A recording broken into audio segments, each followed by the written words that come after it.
മധ്യകാലഘട്ടത്തിലെ ഒരു മാന്ത്രിക നഗരമാണ് ജിറോണ. അത്ഭുത നഗരം. പൈറനീസ് പർവ്വതനിരകൾക്കും കോസ്റ്റ ബ്രാവയ്ക്കും ഇടയിലായി സ്ഥിതി ചെയ്യുന്ന ഈ നഗരം കല്ലുപാകിയ ഇടുങ്ങിയ വീഥികളാലും വർണ്ണാഭമായ വീടുകളാലും സമ്പന്നമാണ്. എന്നാൽ ജിറോണയിലെ വലിയ കത്തീഡ്രലിന്റെ നിഴലിൽ മറഞ്ഞിരിക്കുന്ന ഒരു സ്മാരകമുണ്ട്. ബാനിസ് അറബ്സ് അഥവാ അറബ് ബാത്സ്. ഏതാണ്ട് 1000 വർഷത്തെ ചരിത്രമുറങ്ങുന്ന ഈ നിർമ്മിതി ഇന്ന് ലോകത്തെ തന്നെ ഏറ്റവും മികച്ച രീതിയിൽ സംരക്ഷിക്കപ്പെട്ടിട്ടുള്ള റൊമനസ് സ്നാനഘട്ടമാണ്. എന്നാൽ ഇതിന്റെ ചുവരുകൾക്കുള്ളിൽ നിഗൂഢതകളുടെ നിലവറ തന്നെയുണ്ട്.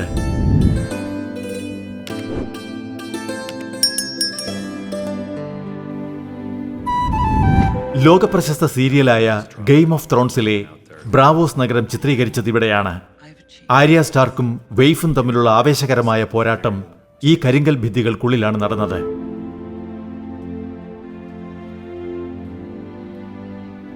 കള്ളത്രയങ്ങളുടെ ചരിത്രമെന്നാണ് അറബ് ബാറ്റ്സിനെ വിശേഷിപ്പിക്കുന്നത്.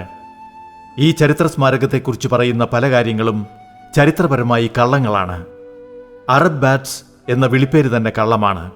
ഇത് അറബികളല്ല നിർമ്മിച്ചത്, മറിച്ച് 1194 മുസ്ലിം ഭരണം അവസാനിച്ചതിന് ശേഷം ക്രിസ്ത്യൻ ഭരണാധികാരികളാണ് ഇത് പണി കഴിപ്പിച്ചത്.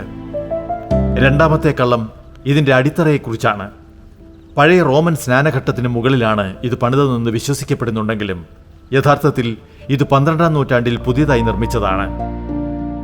മൂന്നാമത്തെ കള്ളം ഇതിന്റെ ഉപയോക്താക്കളെക്കുറിച്ചാണ്.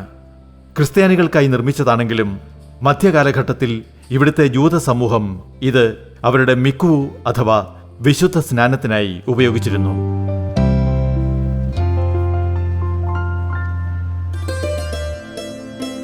ഈ സ്നാനമന്ദിരത്തിനുള്ളിൽ ആദ്യം കാണുന്നത് അപ്പോഡിറ്റീരിയം എന്ന വസ്ത്രം മാറുന്ന മുറിയാണ്. 8 തൂണുകളാൽ ചുറ്റപ്പെട്ട അഷ്ടകോണാകൃതിയിലുള്ള ഒരു മനോഹരമായ കുളം ഇവിടെയുണ്ട്. 12 മീറ്ററോളം ഉയരമുള്ള ഇതിന്റെ താഴികക്കുടത്തിലൂടെ വെയിൽ കിണിഞ്ഞിറങ്ങുമ്പോൾ ഉണ്ടാകുന്ന അന്തരീക്ഷം അതീവ മനോഹരമാണ്.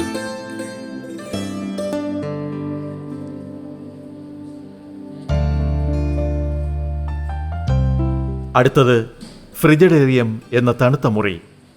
നീരാവിയിൽ കുളിച്ചു കയറി ഇളവേൽക്കാനാണ് തണുത്ത ഈ ഫ്രിജഡേറിയം.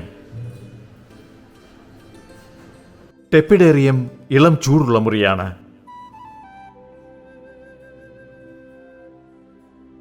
ഒടുവിൽ ആവി പറക്കുന്ന കാൽഡേറിയം എന്ന ചൂടുമുറി. ഹൈപ്പോകോസ്റ്റ് എന്നറിയപ്പെടുന്ന സെൻട്രലൈസ്ഡ് ഹീറ്റിംഗ് സംവിധാനം ഉപയോഗിച്ച് ഈ മുറികളിലെ താപനില നൂറ്റാണ്ടുകൾക്ക് മുൻപ് 50 ഡിഗ്രി വരെ ഉയർത്താമായിരുന്നു. ഇത് വെറുമൊരു കുളിമുറിയായിരുന്നില്ല, മറിച്ച് അക്കാലത്ത് കൂട്ടായി കുളിച്ച് കൊച്ചുവർത്തമാനം പറഞ്ഞിരുന്ന ഇടമായിരുന്നു.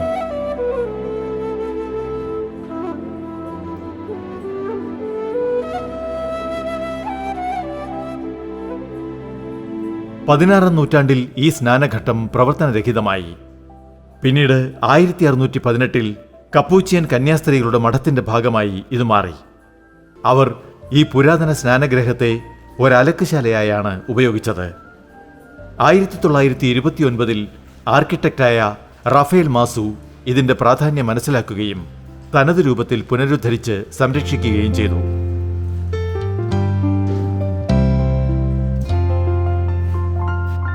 ജിറോണ സന്ദർശിക്കുന്നവർ തീർച്ചയായും കണ്ടിരിക്കേണ്ട ഒരു സ്ഥലമാണിത്. ജിറോണ കത്തീഡ്രലിന് തൊട്ടടുത്തായിട്ടാണ് ഇത് സ്ഥിതി ചെയ്യുന്നത്. പ്രവേശന ഫീസ് വളരെ കുറവാണ്. ഒരാൾക്ക് ഏകദേശം 3 യൂറോ മാത്രം. മുതിർന്ന പൗരന്മാർക്കും വിദ്യാർത്ഥികൾക്കും ഇളവുകൾ ലഭ്യമാണ്. തിങ്കൾ മുതൽ ശനി വരെ രാവിലെ 10 മണി മുതൽ വൈകുന്നേരം 6 മണി വരെയാണ് സമയക്രമം. ഞായറാഴ്ചകളിൽ ഉച്ചയ്ക്ക് 2 മണി വരെയാണ് സന്ദർശന സമയം. മെയ് മാസത്തിലാണ് സന്ദർശിക്കുന്നതെങ്കിൽ ടെംസ് ഡി ഫ്ലോഴ്സ് എന്ന പുഷ്പോത്സവത്തിൽ അറബ് ബാത്സ് പൂചൂടി നിൽക്കുന്നത് കാണാം.